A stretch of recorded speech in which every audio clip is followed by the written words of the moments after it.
神農爺爺，我返嚟啦！我想學多啲有關中醫藥嘅新知識啊！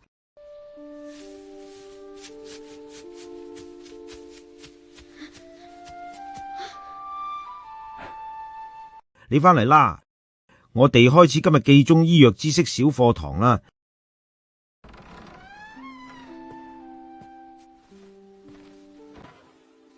哎呀，肚仔好唔舒服，明明只係食咗幾隻蝦咋。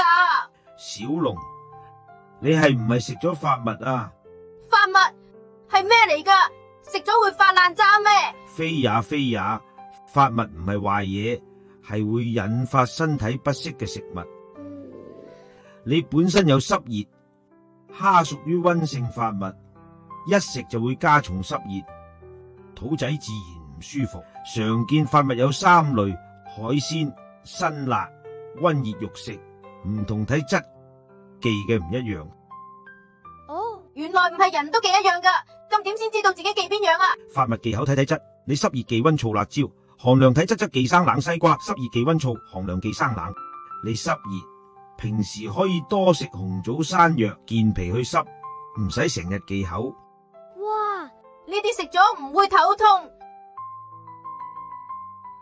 好食，肚仔真係唔痛啦。發物非禁物，變體最重要，食療養生，從識食開始。